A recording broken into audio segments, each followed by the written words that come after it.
and welcome to the Purple Rock Podcast. I'm your host, Emma, and here with me is everyone's favorite Canadian, Andy. I'm not even sure I'm everyone's favorite Canadian who lives in my house of the people that listen to here, but I appreciate it anyway. Hey, yeah, Christopher's strong competition there, and that Alex ain't too shabby either. Yeah. Kim's also cool. Gromit is great. Yeah, I'm a solid top five maybe. We should probably start by mentioning that this is not broadcasting live on YouTube like we said it would. We don't even know if this will be appearing on YouTube like we thought it would, but hey, it's fun. Technology's great. Google Hangouts is oppressing me. Yes, I suppose we don't know for sure that it was the problem on your end. I just assume, which probably speaks bad things about me. But I think it's also because I was seeing like lights move on my end, and this is very interesting for everybody. But anyway, we apologize for that. Hopefully, whenever and however you're listening to this, it'll be worth your while. What should we talk about? The Amazing Race. I really don't want to. I guess we should do Survivor then. I don't know. Twist my arm. Amazing Race is great because they brought like 6 people from Survivor, and like I'm really interested in seeing half of one person. I don't know. It's like wow, that's like 4 out of 6 people I would never want to watch on television again. Good job, Amazing Race. Stay tuned for our coverage on the PurpleRockPodcast.com. He's not being sarcastic. Not yet. But let's talk about Survivor. Okay, I guess that is the point of the show. So I have had some interesting episodes this season. That's fun for me. Last time I was here, we had 2 hours of TV, and this time we had like a half hour just at Tribal Council. That's weird. Yeah, I think everybody, when they're like going to a challenge, whatever, it's about time for a challenge, and immunity is back up for grabs, like, what? It's only 15 minutes into this thing. Yeah, 8:14. What is this madness? Like, even, people were shook, man, and they were right to be. Yeah, and the episode hyped, or the promotion hyped up that this would be a first time ever, never before seen Tribal Council, and I'm gonna go out on a limb. Yeah, they were right. They nailed it. Yeah, because this was pretty new and different things going on. Yeah, and it was really refreshing because I think basically everyone was expecting essentially an advantage get-in. I mean, we have the Lessus, even though they, were part of a blindside last week, they still are at a numbers disadvantage, and they're the ones who have all the advantages except for Aurora's double vote. Look, I remembered Aurora. And that she has a double vote. That's impressive. I'm on fire. Yeah. But yeah, we've got 3 idols on the other side, although it's really like 2.5, and then who knows whose side Rick is on these days. But yeah, so it definitely seemed like, oh, Kelly will play her idol, and then David will play his, and then Lauren will be like, oh, I don't know, and like something crazy will happen. But no, there was ultimately an idol played, but it didn't even need to be, and that was like by far the least interesting part of that Tribal Council. Yeah, no, and for everybody scoring at home, Kelly and Lauren still with idols. Amazing, ridiculous, crazy. Yeah. As I said last week, it only truly becomes completely impressive if they manage to play them correctly. If they go home with it, then it just means like, wow, they just never intended on playing those. But with each passing week, it's impressive. Like, we talked a lot about in Millennials versus Gen X. Jay really seemed very steely about when to use his idol, and then he ultimately played it too soon. Granted, he did even say, he's like, oh, like, I kind of knew I didn't need to, but he just got hyped up. And then when he did need to play, he did technically try, but he knew. He was ready. He knew he needed to. It's not his fault it was fake. And I do think, I don't know, maybe it would have got, but with the information we have, I do think had this Tribal Council been normal, Kelly probably would have played hers, and correctly.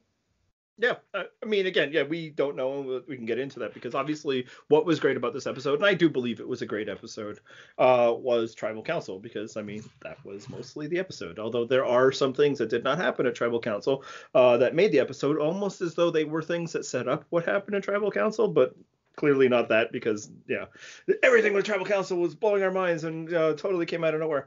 But what was great about it was that yeah, there's a lot of stuff happening, and I guess maybe let's just get into Tribal Council. I don't know where I was going with that. I lost my train of thought.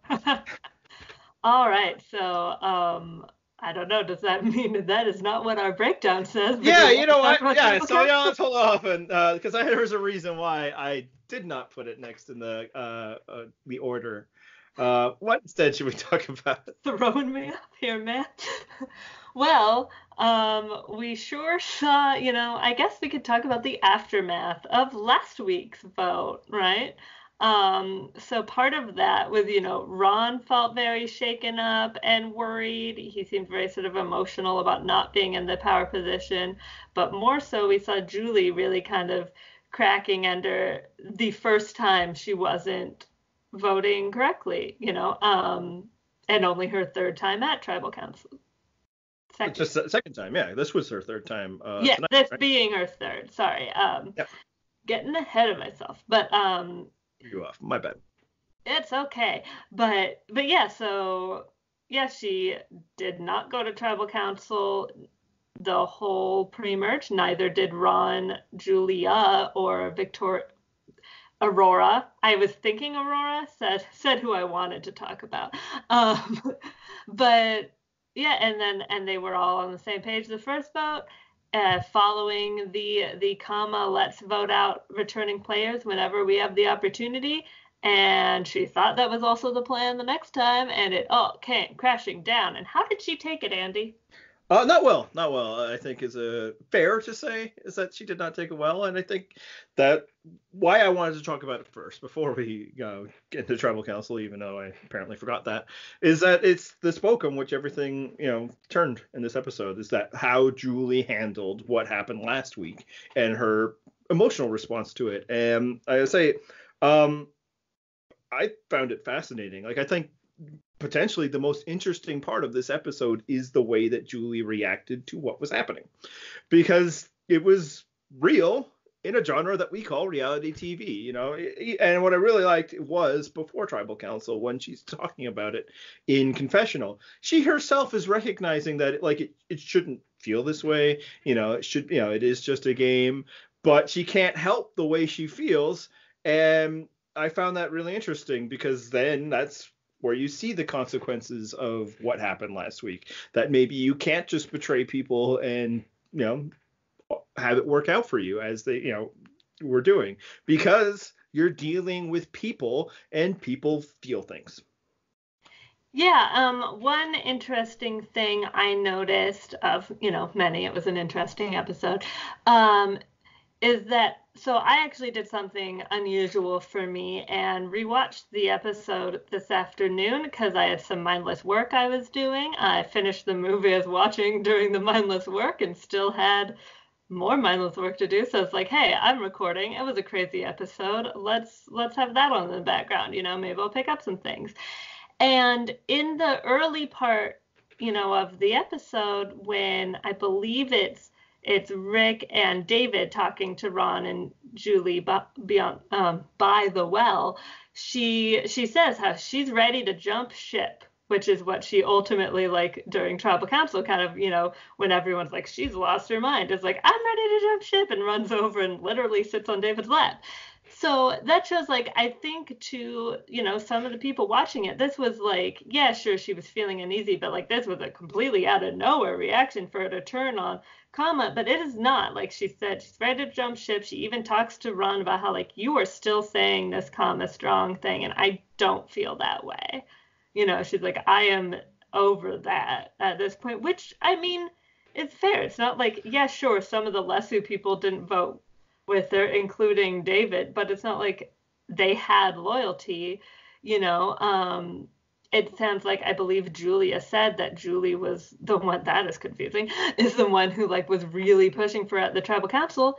And Julia is the one who she's been with the entire time, as well as Aurora. But I think even Julia will acknowledge, like, we did leave her out of that vote. So, Yeah, and that's, I think, ultimately easily why she made the decisions she made. But yeah, just like yeah, yeah, she starts crying over the pressure of Survivor, and I have no issue with that. Not only do I not have issue with, the actual physical act of crying, but the fact that the stress of this situation got to her, because that's what this game should be. That's what separates it from watching people sit around in a house all summer long. They are out there, in the conditions. They're starving, they're cold, they are tired.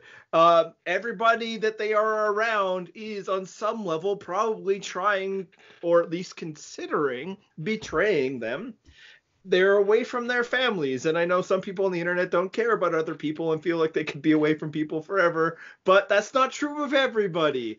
and Julie is one of the like three cast members this season who has kids, and possibly the only mother. Not that, Eric and Rick don't miss their kids, but I mean, I think Eric very clearly does. He talked about that on Extinction. Oh, Reem, sorry, I was thinking of in-game people. That was throwing me off. And then remembering Eric brought me back. So apologies to Reem. Please don't murder me in my sleep. Yeah, and so I thought that was great, and also it's just like, yeah. So sometimes it feels that way, and betrayal is tough, and that's what she was dealing with. And you think that you can, be that person. I'm going to go into Survivor and I'm going to backstab. It's all just a game. And then you get there, and everybody has a plan until they get punched in the mouth. And she took a big punch by, going into tribal council, thinking that she knew what was going to happen, seeing one of her allies leave. And more importantly, and I think this is what she could just never shake the entire episode, seeing one of your allies do that to you. And that's why, she was struggling with it at camp. That's why she was ready to jump ship to something that wasn't even a real offer or, a comfort for her. A thing she acknowledges in the episode, too. Sure. She's like, I don't know why I'm going to jump to a situation. I'll still be on the bottom, but she felt like she needed to do it. And yeah, I found that all very interesting and also well put together because, it's like, oh, we don't know any of these people. Julie is the person who reacted very strongly and emotionally to the idea that his former friends were just going to send Rick back off. So if we've gotten anything of this person, is that, she's not really here for the underhanded parts of it, as long as it doesn't apply to Joe Anglem. She is also the one who's brought up morality on multiple occasions, which kind of ties into, I was thinking when you were talking about how we're jumping from one side to the bottom, or like from one bottom to the other, it's almost like a less sort of extreme, because it's not like the -3 or like evil, like douchey or anything, but like a less extreme version of Penner in Cook Islands, where he knows if he goes back with Becky and Yul, he's on the bottom, but he's like, I'm gonna lose anyway, and like, who would I rather win, Yul or Adam? Yeah.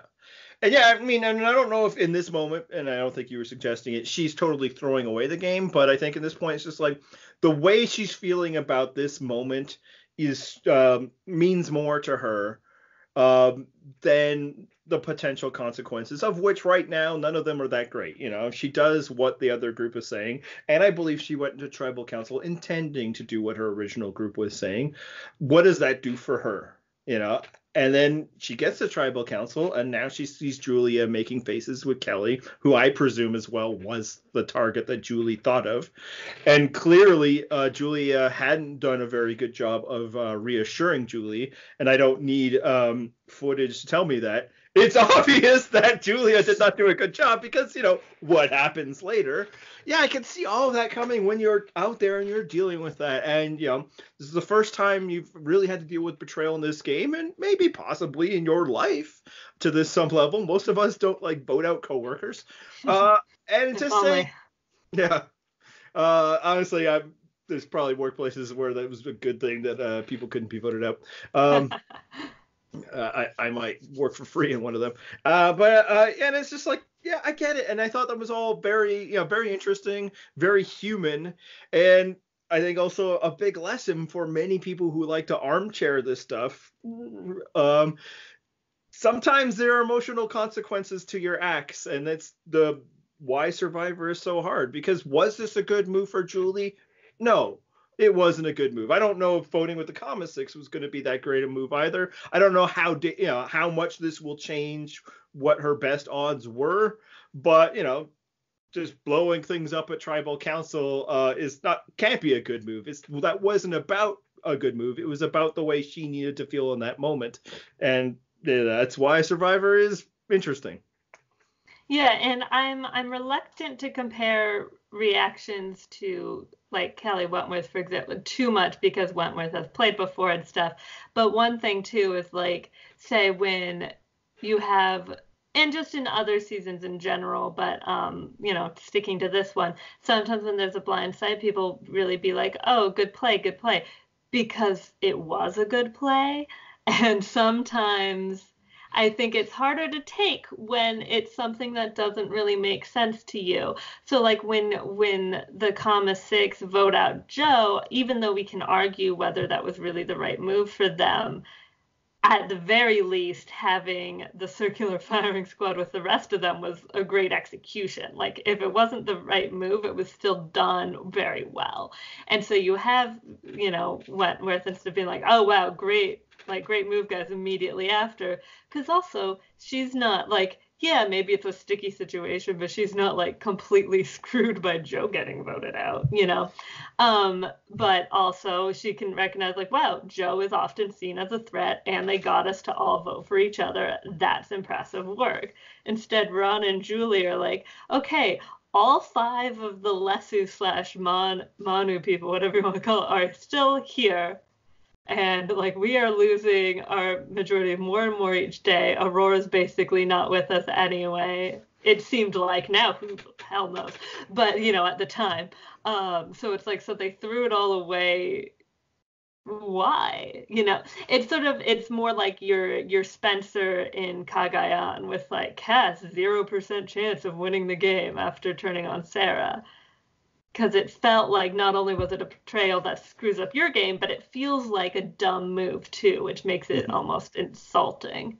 Yeah, and then I totally agree. If you're even trying to look at this logically, it's like did you do that just to be mean? Like it's hard to probably even just figure out why. And then so you try to put that under the water under the bridge because they still have the numbers, and it seems like the Lesu people are still trying to work with you rather than against you. But then you get to Tribal Council, and it's like these are the cues I didn't pick up on yesterday. And that's the other Mm-hmm. important thing that should be noted. Yesterday, this all went Yeah. down, and that's what Julie's dealing with. And I guess maybe even to be fair to the people who felt the backlash of this, and traditional Survivor, you might get 3 days and let the ground settle. Although also, I suppose the flip side is 3 days might have given them plenty of time to form the counter alliance to Right, to form overthrow that your stupid. seven. Yeah. Whereas they had to do it while sitting in front of you. Yeah, and she's sitting there and feelings like this is what was probably happening, and they're gonna do it to me again. Obviously there's some counter planning here if Julia is even like pretending to talk to Kelly Wentworth, and I know nothing about that. They're just stringing me along, and this is my only chance to do something about it. And I think eventually, like whether that something isn't the right thing or not didn't even matter. She just needed to do something to stick up for herself. And I think that shone through in all of the chaos that was going on, and I thought that was really interesting. So let's try and get a handle on Tribal Council, and it sounds like you'll be very helpful because you've seen it twice. Um, let's maybe break it down, winners and losers. Who do you think did the best at Tribal Council? I think probably Rick. I mean, he is the one who's like, hey, there's if we take the Leslie Five and these two people, that's seven. And Yeah, like that was very good. Kelly Wentworth definitely what like contributed, but I almost feels like it might have been by accident. We can get into that later. Updog, I think, did a pretty solid job himself. Honestly, once Rick put in the idea, and I think some of this is just physical proximity. He's the one that's sitting next to Ron and Julie, and I can talk about that in relation with Wentworth later. But so he's the one like, I will do Aurora right now. Probably even realizing like maybe he didn't pick up that Julie was that mad at Julia, but probably realizing that Aurora is very clearly expendable to the commas. So that's not going to offend anyone by throwing it out. If they want to throw out someone they're deeper with, sure. Yeah. Yeah, no, I agree. And I also really like David at the tribal Yeah. council. Maybe strategically a little, but mostly I just, the way he handled it. Yeah, entertainment wise, I loved. I mean, as how just the simplicity of the "Hi, remember me" was That was so great. so good. It was so funny. I'm telling you, every episode for like maybe this season, but especially the last few, David gives me a moment. It's like, man, David Wright. I really like David Wright, and that was the one for sure. I mean, I liked, even earlier in Tribal where he's talking about his metaphor at the minnows and the sharks or whatever, like metaphors, who cares? But then when Pro's like, that really happened, he's like, yeah, I was taking a poop, and I love that because it reminds you that he's a funny guy, and it also gives you just a glimpse of why, despite having every ample reason in both of his seasons, people are less likely to want to vote him out because he's just a fun casual guy to have around. But yeah, I think Rick gets the biggest share of the credit because he was the first. And it's interesting because last week people were giving Rick a bunch of shit because of his refusal to work with people. And lo and behold, he has a few days to get over with, and he's the guy who turned this around. Yeah, and I gotta say, I was one of the ones, certainly more so than you, who thought Rick did very badly last time, and I did couch this at least on Twitter saying like, I get it, like I get why, but you can't be doing that, man. But hey, like he said in Tribal to Kelly, is like a truth right now will help us both. Like, and recognizing that and actually doing that was really good. And I did like, even at the beginning, before everything went down, that he did kind of calm down and seem to be back with David and is like, I'm still with you. I think, though, a lot of it has to do with, because last time he was like, if you think you're going to have the number, like, I forget his exact quote, but was just so like, you are dreaming, man, if you think you're going to do, and then who was on the wrong side of the vote? Yeah, that was a bit of a wake-up call. Weird. Suddenly he's like, David, my man, I've always loved you. You know that, right? How's that idol? Yeah. But he did play for him, and, respect. Yeah, and he was able to do it a bit more from a position of strength because now they needed him and there was going to be something. And also he was able to do it because he was fairly comfortable that it wasn't going to be him this week. For sure. But yeah, no, and when he dropped that line about, hey, why not just the 7 of us? That's Julia getting hit in the face and having all her plans just fall to pieces. Because as soon as you see that, react to that? Oh, I know, and it was so great. Especially because was he the one? No, it was David last week that introduced the whole pilots and passengers thing, right?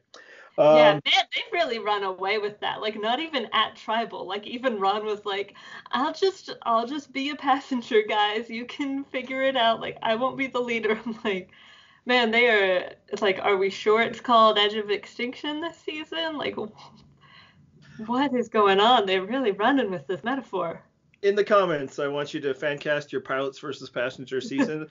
And I will hate your passengers tribe. I'm just saying that right now. So much. I was thinking it's like Terry Dietz, pilot. There you go. Perfect. Passenger, everybody else. Well, I think Lauren from Wendell season is the ultimate passenger probably, but and that's why I would hate that tribe. But yeah, no, I thought Rick was really good, and also he was back to being funny Rick, which is helpful. Yeah. Has better than hurt Rick. But I agree. I think the War Pup was really good, and it just it's continuous cycle where his strengths are. He sees weaknesses, he sees opportunities, and he goes for it, which is something you can more easily do, of course, when you're trying to overcome a lead than rather when you're trying to protect one. Not that the tribe that they're up against is doing much to protect their lead. So yeah, I think those, and also quickly, I kind of like Victoria in the tribal council. Yeah. Just because and shout out to John, he's one who's really pushing this. But just as soon as she just starts to find herself in the other side's discussions, and she's like, yeah, what are we doing? No, she's still trying to get David voted out, but it was just still like a classic, hey, I'm on your side here, and she voted the right way again. I loved to like because watching the first time, and suddenly she's over there. It's like, why are they talking about this in front of Victoria? And then Ron says Victoria, and she's like, what? And like, at first I was like, he couldn't. I was like, did he just say that? It's like, no, he couldn't have been suggesting her name. She must have just heard it, and he was just like saying her name. And it's like, no, he was straight up, and apparently knew she was there and was still. Just like it's one thing, like that's what I did a little bit of looking on the Twitter. I usually don't, but yeah, like it's one thing for her to still be saying David and she's like, hey man, whatever, because like at least he's on the other side. Yeah, and I think maybe it's like, well, clearly I don't have a relationship with Victoria. She backstabbed us. And I think that's a lot what was happening is, even within this chaos and people ready to flip and all that, they're still trying to protect potential allies, right? Which is why it made sense that the War Cat was just like Aurora, because she's the one person out here that he's had no dealings with. Mm-hmm. He's trying to have dealings at this exact moment with Julie and Ron. He's had an alliance of some sort with Gavin, Victoria, and Julia. Right now, it looks like Rick and David are in play, and then obviously, Kelly and Lauren are his ride or die. Right. So just from that perspective, Aurora made perfect sense. And then when you throw in the other part that you're talking about, that Aurora was obviously the one on their side of most out, so it's the path of least resistance, which is the thing I like about him, and that he's done more than once now in this season is we don't need to get a total victory with every vote. It doesn't have to be the ideal target. Anybody but us is an ideal target. So it's like, okay, cool. We would rather it be Ron, but you say David, fine, it's David. No, the right target is Wendy. We don't need to get rid of one of them. We just need to get them to get rid of one of them. And he was right. And it's the same thing here. He picked Aurora because he figured nobody would object to it. But then when Julie's starting to think about it, he's like, hey, tell me whoever will do it.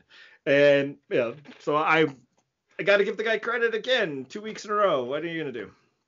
Yep, and this was a really small moment, but I did notice that Lauren, and some of this is she happened to be the one sitting next to Julie, but when Julie was kind of having a breakdown again, Lauren did kind of put like a comforting hand on her knee and like, yeah, she's right next to her, but also they haven't voted together at all, and this is someone who's clearly responds to like emotional connection. So anything you can do to be like, hey, I'm here for you. Like, oh, are you okay? Like, cool, good. That's just a little something that maybe down the line will matter. It's certainly not going to hurt. It's certainly more than what her so-called allies were giving her, which was just basically snark and derision, like, oh God, you're doing this again. The same group of people that were like, oh God, and Julie actually was one of them, when Aurora was trying to make her deal with Victoria last week. Like, yeah, for this big, Kama Strong, I don't do any of these people and have any of these people ever liked each other. I'm not sure. It's not clear. It actually really is, and some of that is because, the early game, we didn't see as much of that. But yeah, I think Ron and Julie probably like each other. Yep. Yeah, I think that's fair. And like Aurora liked Joe and Aubrey. Yeah, she liked Joe and Aubrey, but they're gone. Yeah, Joe and Aubrey seem fine with each other. Yeah. I would have assumed until, last week that Julie and Julia were tight and that Gavin and Eric were, but that was all wrong. And right now, I think, anybody who's like, this is why they need to give us more in the edit, hey, you can be streaming all you want, because I guess we don't know. Our counter that always is who cares? Is it that important? But it doesn't, right now, it's a crazy question. Have they liked each other? Because they have no cohesion. They have, folded at the not even not very stiff resistance. It has not taken much for them to tear each other apart. And yeah, at that tribal council, they're sniping at each other and at everybody instead of circling the wagons. And you get, the Lesu people not only, circling their own wagons, even though they've been at each other's throat the whole game, pretty much. They had to be early because they were losing, but even that's, even within that, you know, these five didn't have to be at each other's throats, but they were. David and Rick are trying to get rid of Kelly, and all this other stuff, and everybody, War Dog is always talking about voting somebody out, but they unite because it's like, hey, this is what's best for us. And they just suddenly, in that moment, despite the fact that, like, just two tribal councils ago they were trying to vote each other out, look like the more inviting home to Julie in a way that, nobody but possibly Ron, to your point, was giving her. And I'm not sure if any of them are equipped to give it to her. Phrasing. Yeah, I think the only thing we really know is that Victoria doesn't give a shit about any of them. Exactly. And we stand completely. Absolutely. I mean, she's us in that matter. So yeah, so I think we talked about who did well. Let's talk about who screwed up the most. I gotta say, and it's not just because she went home, but I gotta say, Julia, I know there's like a slight argument for Aurora, but I think Julia just compounded that. Like, Aurora had if Julia doesn't say you're spilling the beans, does anyone even really know what Aurora is saying? I don't think so. Like, that was, like, tell me how you're spilling the beans was, like, not as bad as stick to the plan. I'm going to have to go to you because you've seen it twice. I thought Aurora was the one who said you're spilling the beans to Julia. Nope. Nope. Aurora talked a little bit about how, hey, like, it was the time when, like, Battle Cat was like, you know what, I gotta be real, I don't know what she's talking about when Jeff went to him. She sort of, even after saying it twice, she kind of was saying, like, hey, like, right, she's trying to extend really David's metaphor, right? And it just made no sense. Yeah, like, there's other stuff, and sort of, it seemed like she was saying, like, that, oh, Kama might be divided, but Lesu is too. I think with the very TLDR version of what she was trying to say. And somehow, like, I don't even really get what the connection was, but somehow during that's when Julia says multiple times, you're spilling the beans, you're spilling the beans. And Aurora says, no, I'm not. And she says, they don't know you're spilling the beans. I'm like, well, guess who's right behind you, because they know now. And that is when Rick was like, well. Yeah, okay, yeah, and that actually tracks now because, yeah, that's, I think, the first moment. She gives them the opening by, first with her, visual footsie with Kelly Wentworth, and actually, Because she was already doing bad at that point, because that was when the, like, well, and I told Kelly that, yes, the plan is fine. Yeah. And then with this, and then it's all like, yeah, we're seeing, and that's, I think, what leads somebody like Rick, and then eventually like Julie, to be like, why are we letting them decide? We are all just sitting here hoping that this group of people was telling the truth to us. And obviously they hadn't done a very good job in making any of them feel that way. We don't have to do that. There's more of us than them. And yes, so I do think, just kicking off there. And then once, Rick drops that, hey, how about the 7? Julia unraveled so quickly. And, like, in ways that don't, like, I get that she's upset and frustrated, but I just, like, I hate when people's, like, arguments and, like, upset things, like, don't even make sense, because she's like, oh, I thought Lesu was so divided, and now you're gonna work together, and it's like... Yep, that's about the half of it, right. He's like, yeah, like, what, are we not allowed to now? Like... It was so weird. It's like as if he had, like, sworn on his children that he would never vote with, like, Wentworth again or something, and I highly doubt that happened. If it did, I don't care. I'm not putting a moral judgment on it, because I don't believe swearing on anything means anything. But just saying, like, that was, like, how she reacted, almost like, oh, but you said that, and it's like, yeah, they are divided. Sometimes divided people can vote together, man. What's your deal?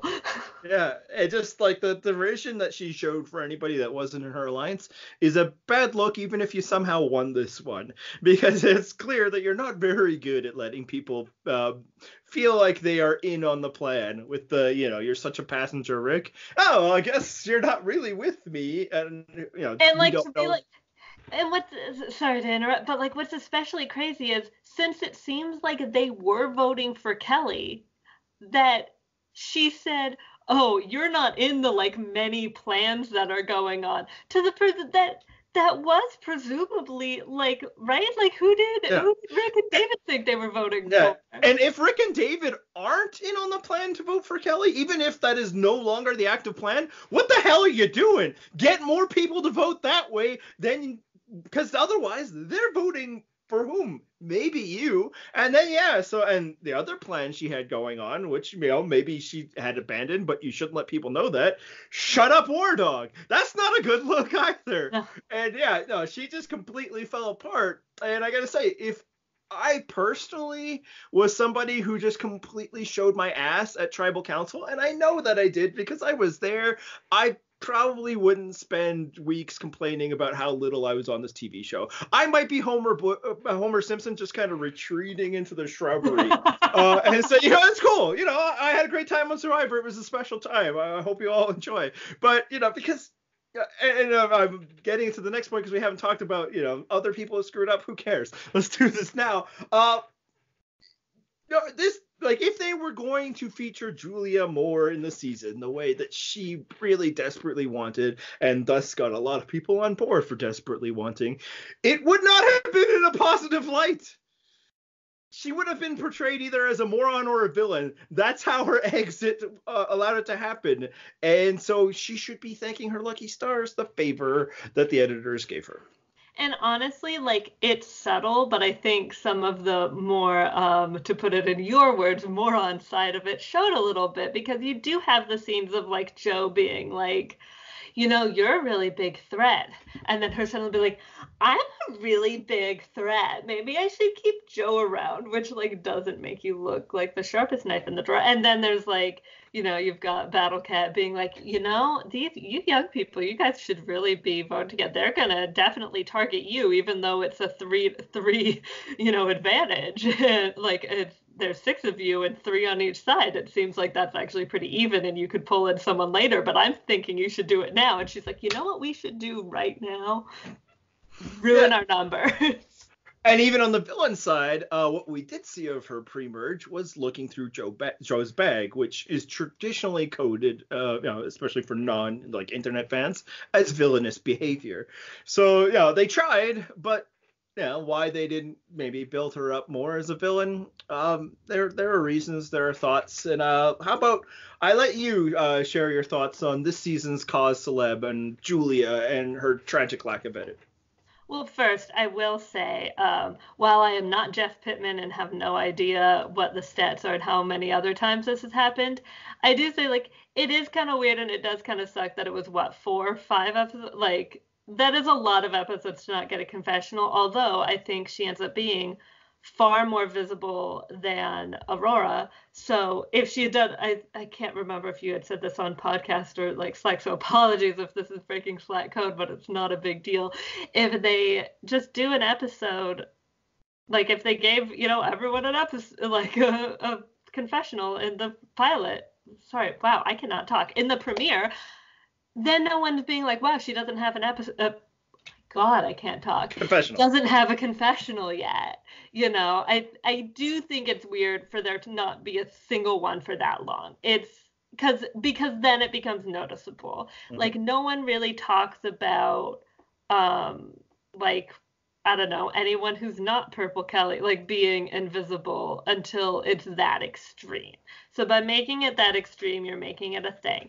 However, I also think the reason why she is lowly edited less, besides the fact that, again, didn't go to tribal until the merge, is evidence as soon as she's voted out. Because you have this whole tribal council where she's actually, like while playing poorly, interesting, and say, everyone loves the shut up war dog because they all decide they hate him, and it's like fun and satisfying for like the internet people, but it's certainly bad gameplay. But at least it's interesting.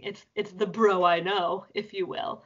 But then as soon as she's voted out, suddenly it's, guys, no, it's just a game, and I just wish you all to be true to yourselves and be good and blah blah blah, and just like, oh my God, like I'm sure that makes her a great person in real life. Good for her for having that attitude and being like that positive that quickly after what was probably like a pretty shitty experience, but it's boring. Yeah, I saw nothing from Julia other than when she was trying to, fix her own mistakes, and thus she was, flailing to suggest that she was interesting. And that's, a big reason why she wasn't in the edit. And yeah, I said that if she just had one, everybody was freaking about her zero when there was like six other people that had two.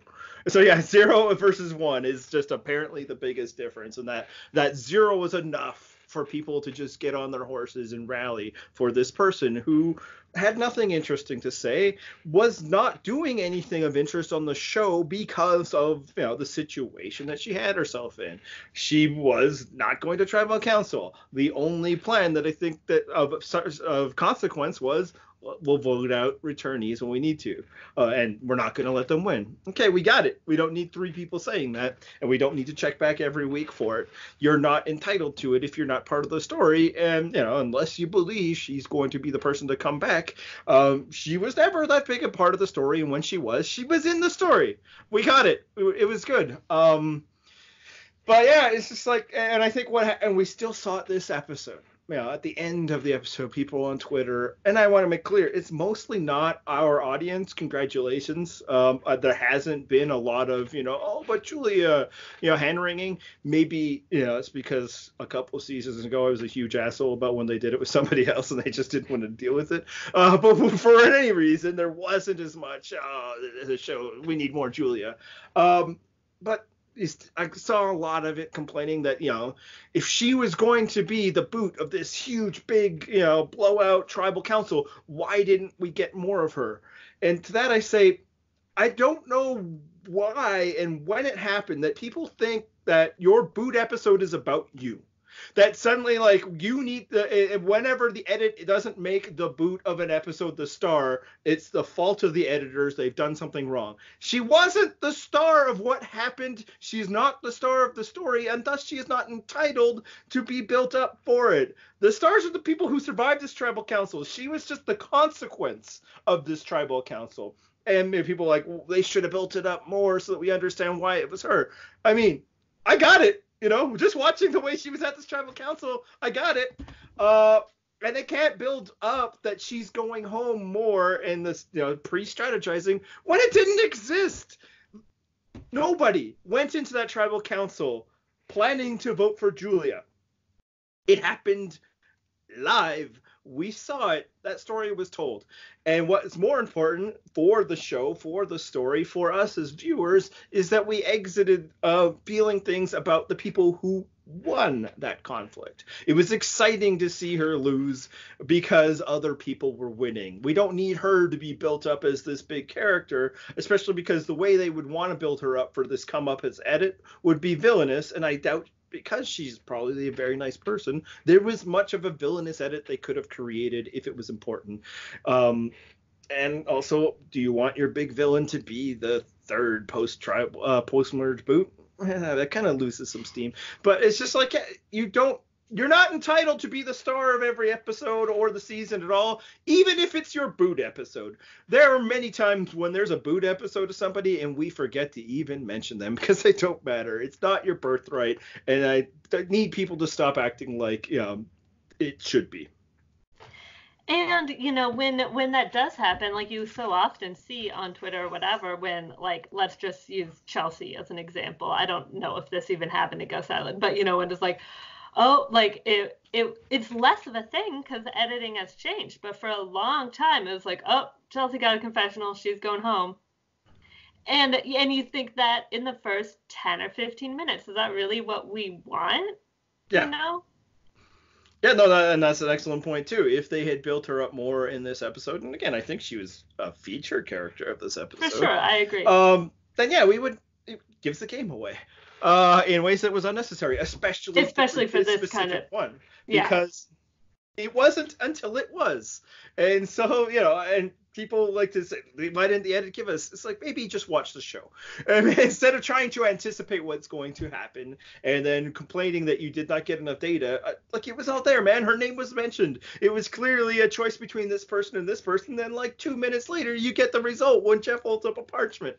And so that's why she was left out. It wasn't some, great, injustice of this great character. She was a character who didn't matter much and who, in her one great chance to take control or do something, royally fucked it up on levels unseen in Survivor history. There are not many people in the history of this game. I imagine you do not need two hands to count them who turned victory and grabbed it or grabbed defeat from the jaws of victory in the way that she did. She was completely safe, and due to her own actions, whether they be prior to tribal council, a failure to properly make Julie feel reunited with her group, or completely falling apart once the slightest thing starts going wrong her way, she's gone.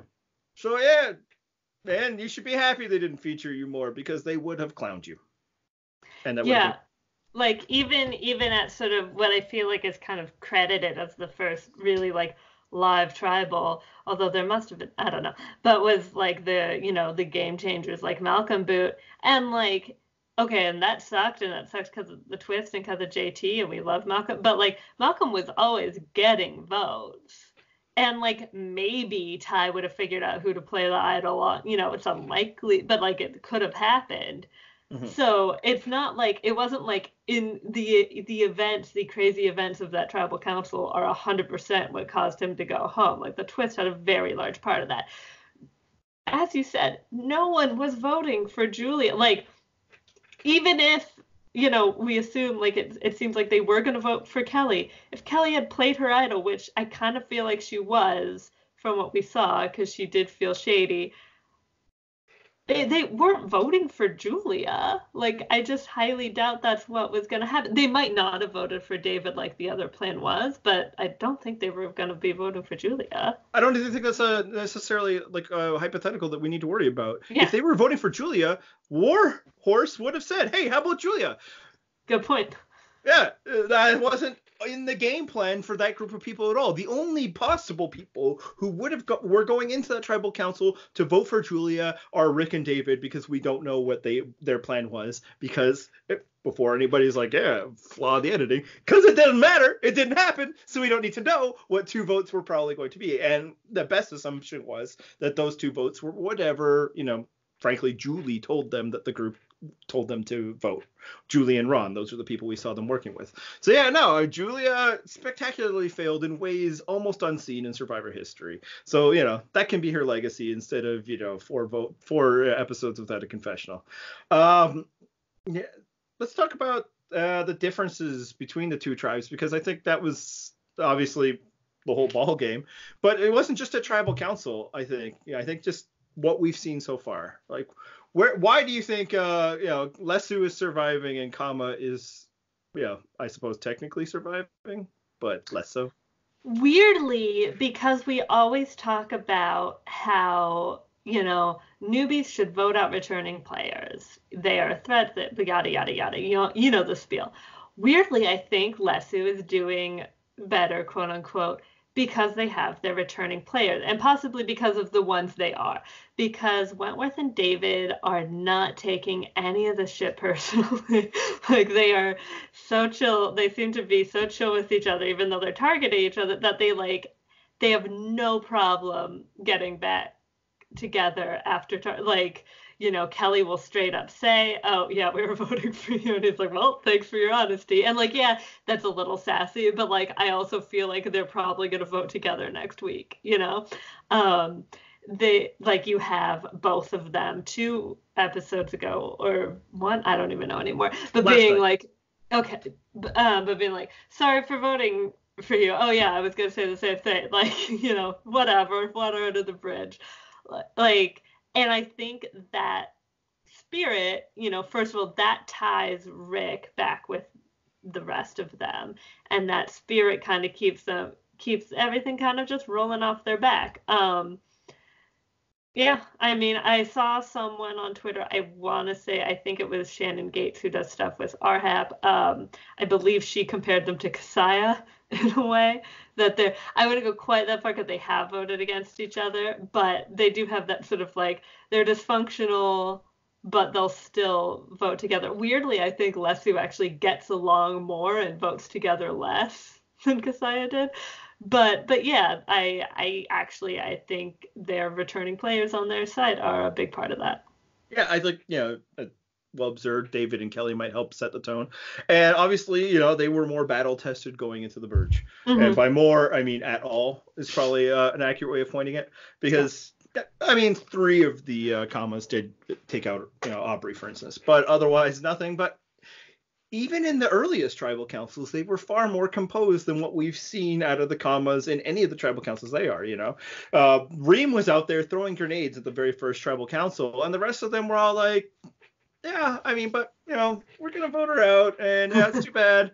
And obviously that made them horrific villains. That's the way it was. But they weren't taking shots. They were kind of just like, hey, it's the game. And I think part of it, yeah, is that both Kelly and David have experienced, taking shots and, rolling with it.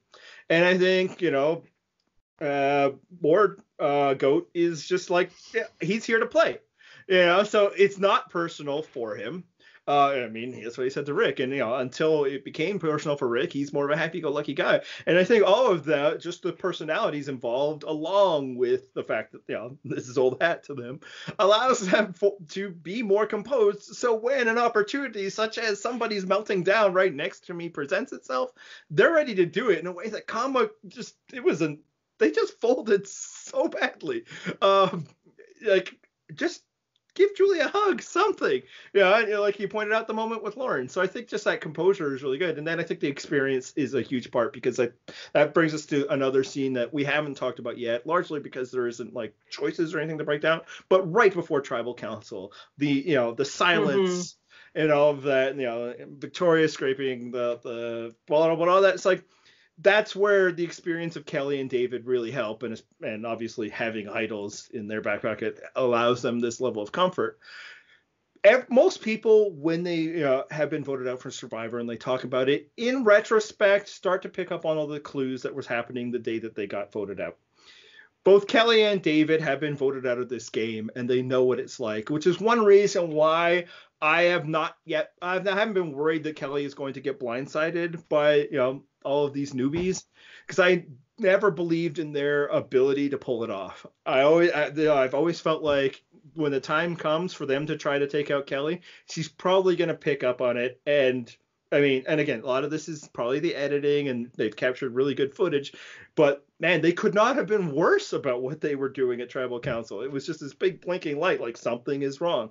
David's talking about his Spidey sense, but honestly, David actually never really got votes until he was voted out. But he's experienced it now in a way that none of them have, and I think that's probably been a big advantage to them.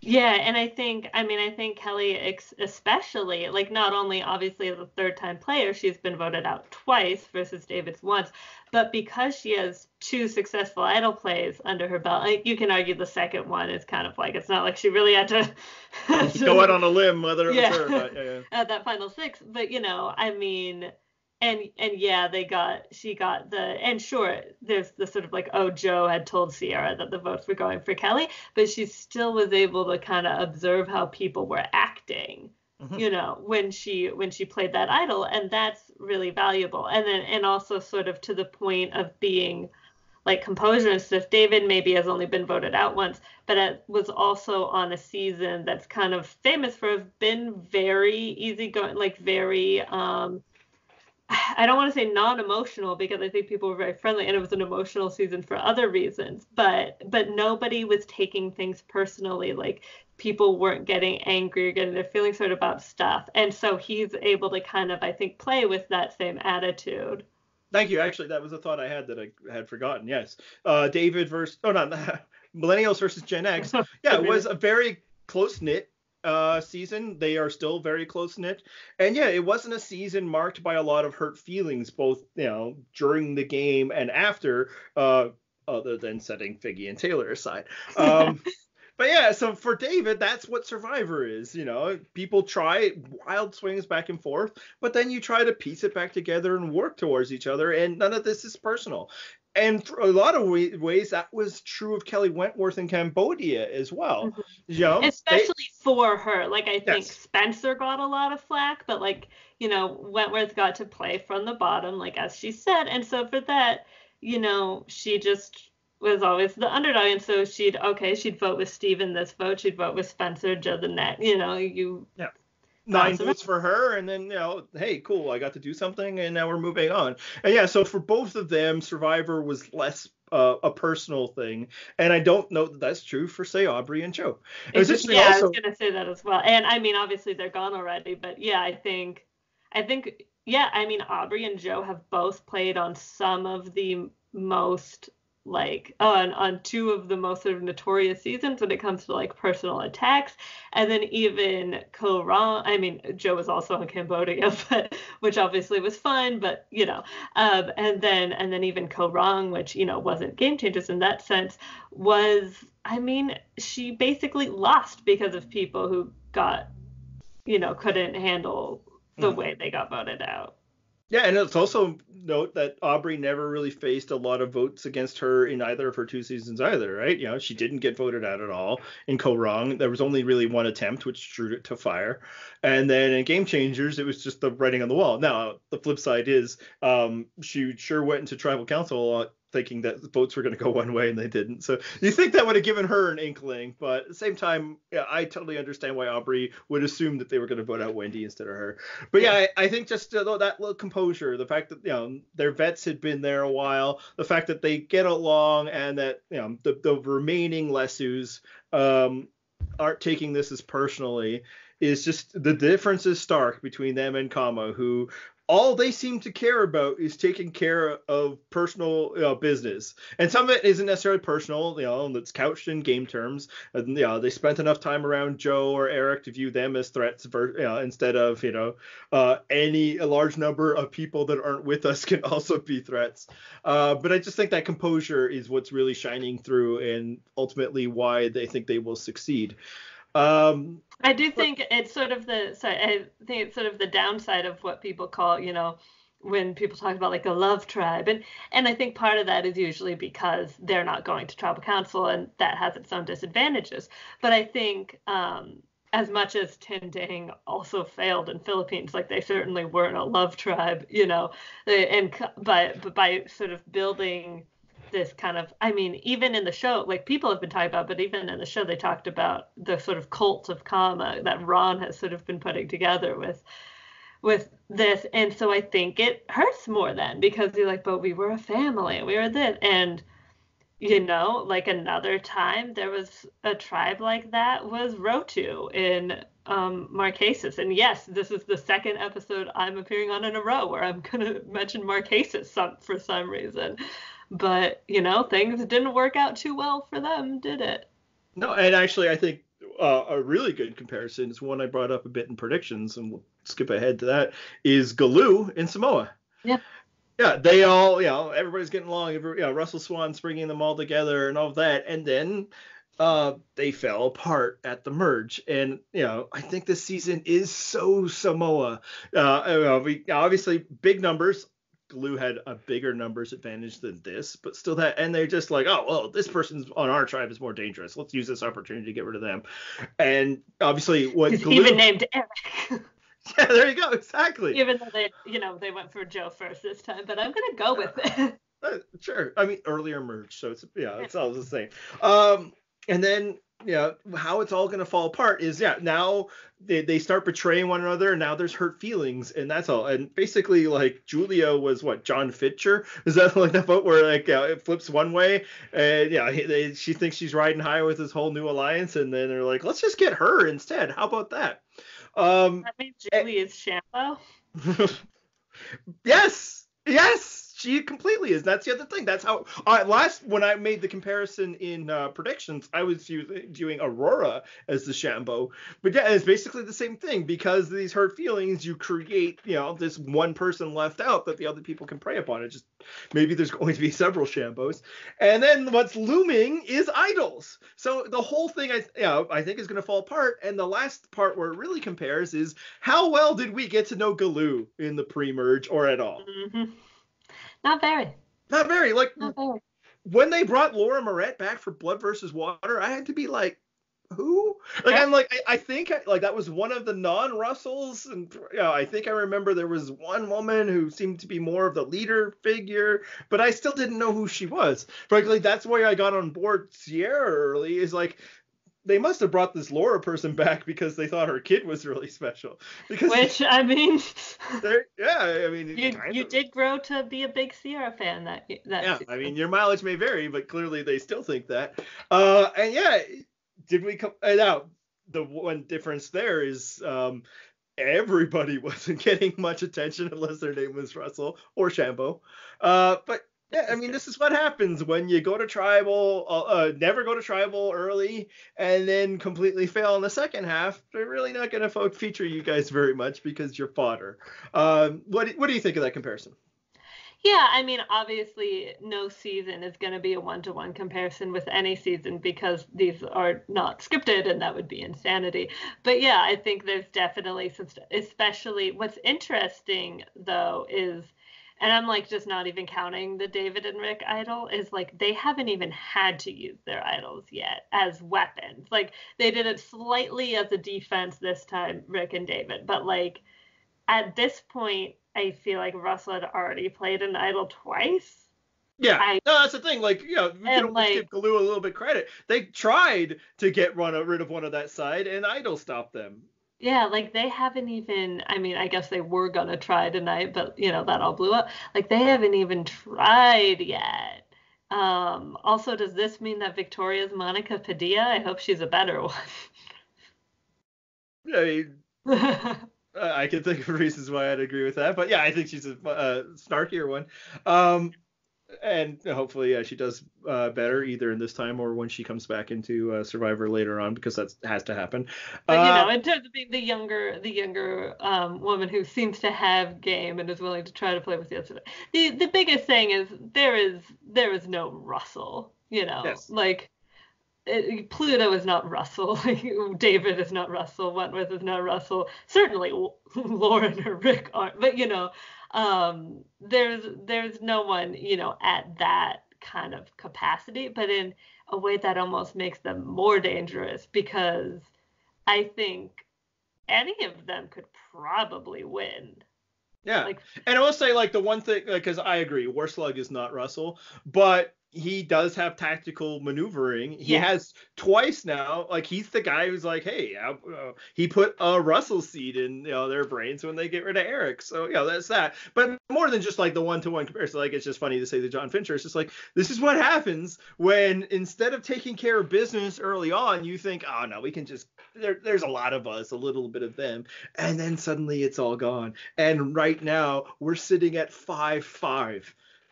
5-5. It's insane. And it should be noted, we don't know if that Lesu number stays at 5 because one of them could come back. Although I yeah, suppose Chris was that never could on go Lesu. either way. Yeah. Um, I will say at least with Mr. Parvati, at least he flipped to avoid going to rocks, man. which Victoria was ready to do. I guess they True. all did. In fact, they all flipped to avoid going to rocks. Yeah, but that was 100% the right thing to do in that situation, and it was pre-mer like this different. But yeah, and I mean, I don't know if any of them will find post-game success the way that John Fincher did. Time will Good tell. job. All right. What's next?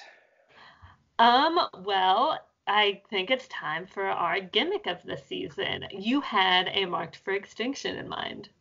Yes, and I want to be clear. You and I had discussed this before. I think some people were like, talk about this in comments. And it's basically because this was being discussed, there's some people who did not enjoy aspects of what we got this week.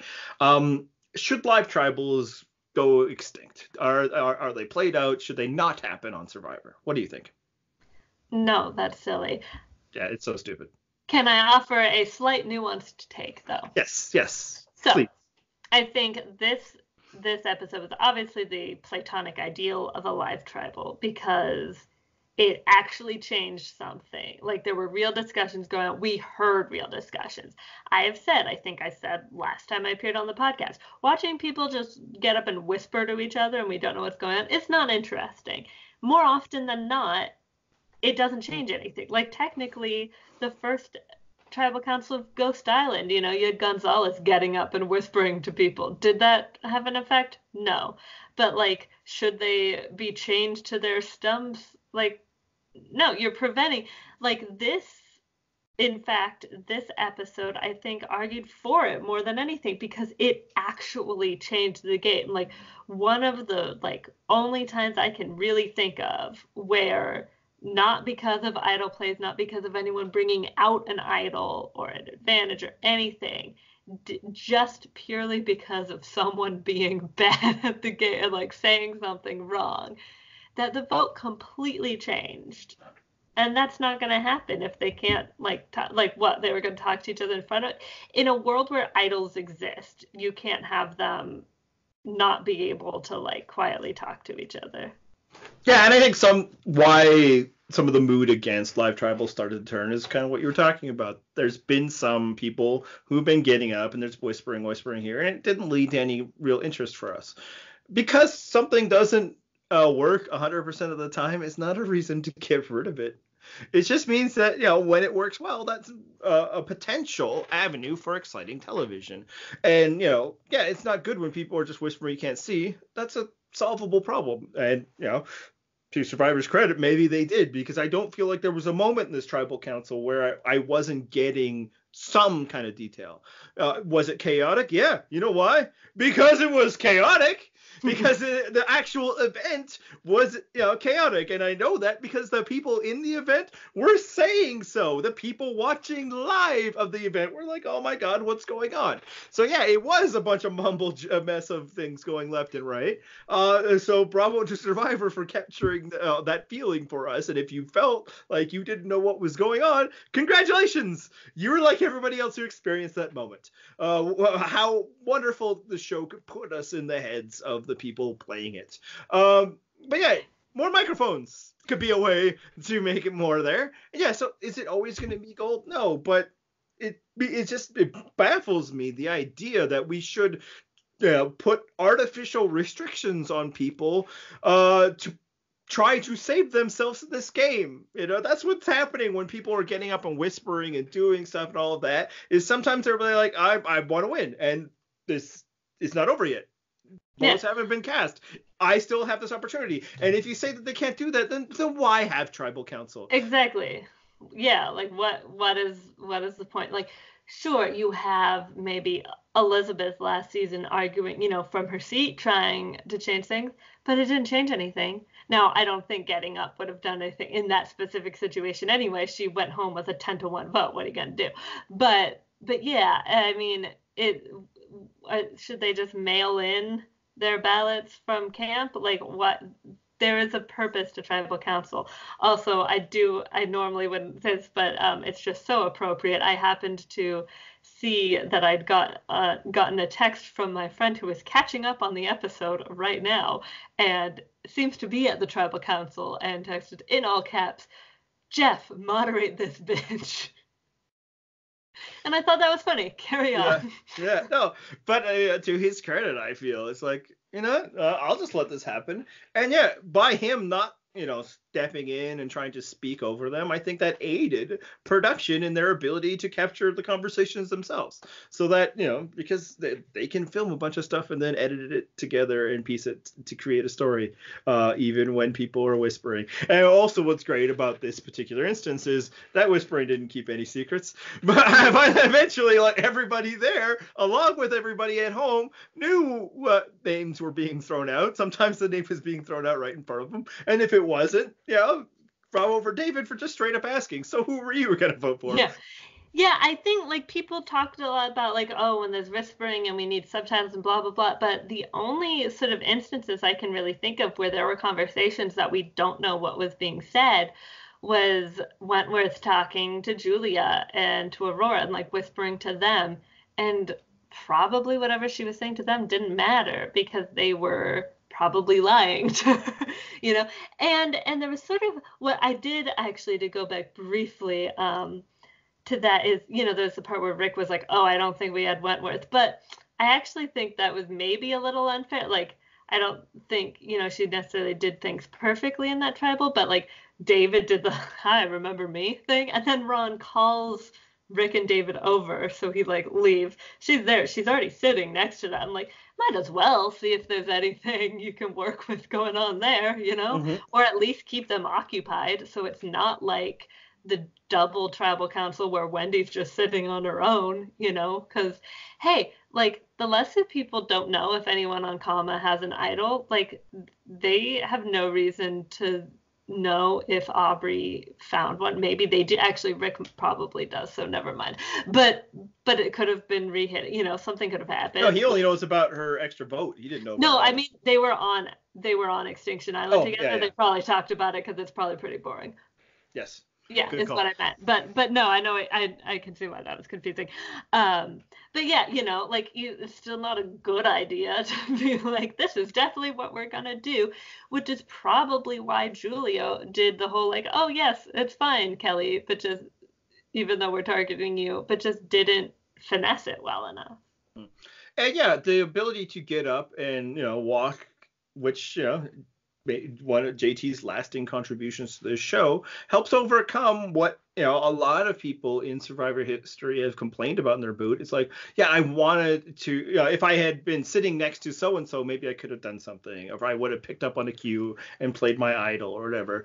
Yeah, we don't need to let the phony elements of Survivor get in your way. And I think some people that are put off about on it is that it's like, well, that's not the game. That's not that. It's like, fire doesn't really represent life, and the torch stuffing. Like, all of this is artifice, tacked on top of these people's experience in order, for one, because when they started out, they thought they were doing this pastiche, and even if some of it's corny, it's just part of the show now, and you just kind of carry it forward.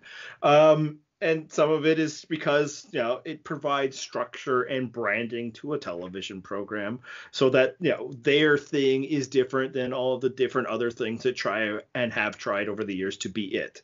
But man, if I were playing that game, that stuff ain't important to you. What's important to you is being in the game. And if that's going to get in your way, that I have to sit here instead of talking to that person over there, well, that person over there is melting down and possibly deciding to vote me out or make a decision that will, lead to my eventual downfall, if not tonight. Get off your goddamn seat and go talk to that person. And the risk you're taking is, man, people are going to hear you. It's not like they let them go to a private room. It's still in front of everyone. It's still in front of the cameras. It's still in front of Jeff. Yeah, so no, I don't think I care that, the sacrosanct nature of this phony, set they've built. Most of their game, they're not dealing with phony stuff. They're, like actually out there doing stuff. Obviously, the phoniness is, involved in the cameras and all of that. But, so that in this moment, I have to, the last moment for some people, I have to, act like this is, like truly a tribal thing. And this seat that they put me on, possibly due to like height differences, is where I have to make my stand. Nah, man, get out of here with that. It doesn't always lead to, successful entertainment television. No, most things don't. But by opening up, and that people now view tribal council as a thing where they can make their case and might be heard, and they can do things, that provides a more open space for people to play with. Yeah. So since you've only been on twice now, I thought, and I think a lot of season has happened since you last talked, even though it's only been, I think, a couple of weeks, but I feel like a lot. I just want to check in. Who are you enjoying this season? Like, which people are you into? Yeah, definitely Victoria has a lot of potential. Or I guess more than potential. Victoria's been fun. David is fun. I mean, really, just all the Lesu people are, obviously we've gotten a lot of them, but are interesting, have more going on. And I mean, gosh, I guess, Chris has his, positives that we like. Yeah, I mean, frankly, his seat alone this week was a solid argument for the edge of extinction. Honestly, when he got voted out, like I texted my friend, wow, suddenly I'm really into this twist. Yeah, it's hard for them to see, and we obviously don't know how to play out. For them, be like, hey, one of our goals is to keep people on television. We want to be on television, and it's done that.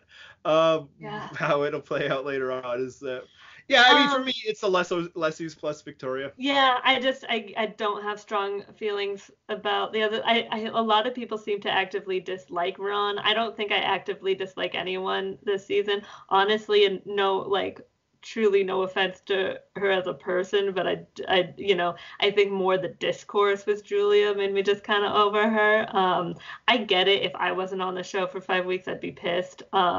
Like I would be there for the attention. Like so I would be very annoyed. And the money obviously, but mostly the attention, let's be honest. And yeah, like I got it, that sucks. But it was also like I didn't love her gameplay and she wasn't like that fun. Like if she was acting like she was at Tribal, maybe I would have been more into it. Yeah. But yeah, Gavin's just there. I don't know. Aurora's just there. Aurora I felt like could have been interesting. You know, pregame I thought she had something. I don't know if it's just the being isolated all the time. I don't know if it's a Carter situation, but there hasn't been much since her first confessional, which was actually fun. Um, Julie is entertaining, I'll give her that. Yeah, she certainly brought it this time, and yeah. Yeah, and look, I some people might be saying, well, look at all the people it's a flaw that we don't care about the comments. I'm not sure that it is. Let's see how the season goes, Yeah, It's and like, we're never gonna root for everyone. That would be insane. yeah. And you actually raised this point, and this is as good a place as any. What's the season where there hasn't been underfeatured players? What's the magical season that people keep complaining that they don't know how to edit anymore? I feel like every season, and we were talking about this. I was like, Yeah, maybe Australian Outback, where they had 39 seasons and only six, or they had what 42 days, and 16 16 people, people. and very little game, because almost everybody from that season has come back. But even there, I think you could probably throw a Nick Brown in there. Right. But it's like that's this is how Survivor is and always has been. I don't know why it's suddenly become this big deal. Yeah, and like, yeah, I'm sure the cast getting bigger is part of that, but the cast has been bigger since season 8, so, has at least been 18.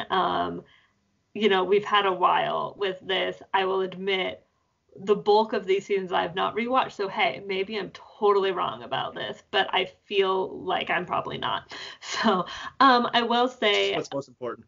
How you yeah, feel about not being right, or obviously. mhm. No, but I also I should have mentioned this to you when we were doing the breakdown, although you did see this.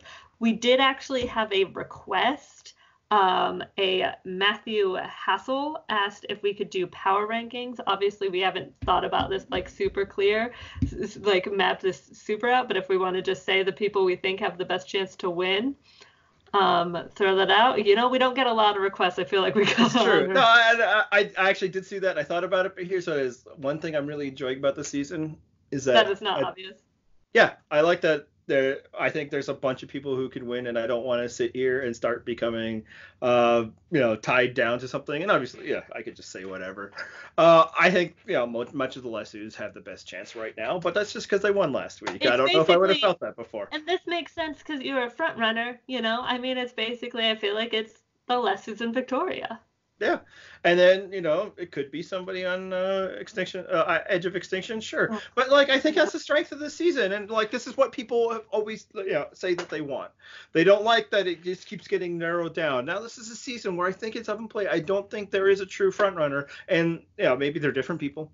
Well, now people are like, I don't know, what are we doing? The edit isn't featuring anybody, blah blah blah. It's like it just is, and I'm enjoying it. I feel like that it could be that way. Also, several years ago, we basically, torched an entire season where all the debate is who is going to win, and here's my evidence why, and that turned me against the whole concept of predicting winners. Sure, although I think to be fair, like reading Edgic and being like this person's gonna win because of where their confessional is very different from Yeah, being oh, like this absolutely. person's playing well. I mean, you guys were also made your name on being the people who figured out Tony was winning before everyone else, and not because you like figured it out, but you're like, yeah, like this.